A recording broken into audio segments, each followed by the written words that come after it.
Hey everybody, how's it going? I been pretty busy with school and work, so haven't really been playing this game much since the expansion, sadly. But today I was able to put in a few hours, and I've tested a few different things, and I decided to revisit Control Mage because Ramp Scout's not a thing anymore. There are a lot of really aggressive decks on the ladder right now, and whenever you're not exactly sure what you're going up against, because everyone's testing a whole bunch of stuff, understandably, so stuff like control just seems, doesn't really matter what you're trying to do. All my job is just to disrupt your plan rather than have a plan of my own, if that makes any sense. So I built this deck a couple hours ago. I've won maybe like the last 8 out of 10 games. Um, there might be some room for some adjustments here. I'm just going to keep playing it. It's probably the deck I'm going to go to Legend with. I'm actually having a lot of fun playing it. It was the first deck I ever made whenever I started this game. It's just that the Ram Scout, I couldn't, the Hiss Groves were too much of a problem. And then sometimes Spell Sword was hard. So it did well against mid range and aggro, just it suffered against like other late game decks, but I don't feel like it has that problem as much anymore. Um, so I played 3 executes because Daggerfall Mage is still ridiculous. Windkeep Spellsword, Wardcrafter gets rid of all those annoying things. Only have 2 Firebolt. There's a few cards in here. It's gonna look kind of weird, but I made sacrifices in order to fit 24 prophecies in here. So just keep that in mind, and you're more than welcome to tinker with it and give me some feedback as to what you think the most optimal way to play it would be. 3 Harpies, 3 Wardcrafter, 3 Sentinels, 3 Cunning Ally, 3 Daggerfall Mage, 3 Cloud Rest, 2 Hive Defenders. Again, this was another thing I had to cut for the prophecy, and also I didn't want to go too high on the willpower count because when Cunning Ally hits, it's just value town, right? Spot number 4 continues with Lightning Bolt, Aaron, unique legendary, get your stuff back.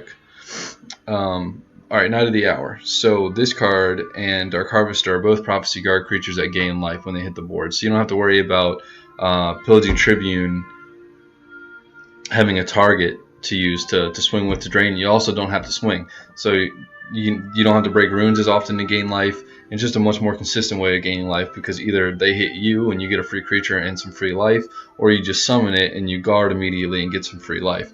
And I really like how that feels rather than the Pillaging Tribune.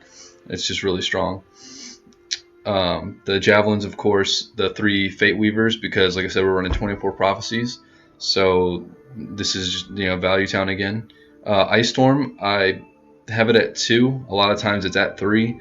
But again, the 24 Prophecy count, I had to make some cuts somewhere.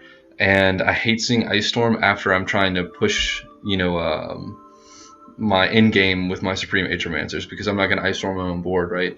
Um, so, I feel like that was a decent cut. I can see an argument for why you want 3, but the whole deck kind of controls the board and stuff like that. So, again, it's just one of those spots where you could potentially do something different. But so far, it's working out pretty well.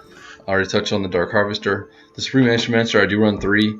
I don't like the Control Mage decks that don't run it because after you get past their Mana Cores and you get past Odoving, there aren't any more threats left. So I just felt like it gave the deck some reach, some in-game. You pretty much just control the board and outvalue your opponent until this hits. And this deck can also answer your opponents with your own Ice Storms or your own Atros. So it just seemed like a good call. And I didn't put the Marak in again, Space Issues, and the Odoving. So it has 24 prophecies. It doesn't lose to aggressive decks. I mean, it controls the board really well. If they get in anyway, you have almost a 50% chance of getting a prophecy, depending on what your opening hand was, how many prophecies you drew in your opening hand. But almost half the deck is prophecy. Just a unreal amount of value. It feels really comfortable to play. Very like the last couple of months, whenever you play control, it just feels like you're on the edge of your seat the whole time, wondering if you're going to scrape the win. With when I play this though, it feels very comfortable and it feels like I'm in the driver's seat, and I feel like that's how it should be when you're playing control. If there's any deck in this game that actually feels like control, it's Control Mage. There are a lot of decks out there that basically play a mid-range game and then just throw in 3 mana cores in, and then it's control. And um, this deck has a much different feel. It actually feels like you are disrupting what your opponent's doing. The Ice Storm, you have a board wipe. It just feels more like a traditional control deck rather than um, a deck that just has a little bit more in game than a mid range deck, and then calling it control, or throwing an Odoving at the end of it and calling it a control deck. Um, so it's just my personal sweet spot. So I'm really enjoying playing it. I'm going to keep playing it, and if the list changes significantly, I'll post up another video. But right now, it's doing a really good job. So just let me know what you guys think, and leave a comment or something.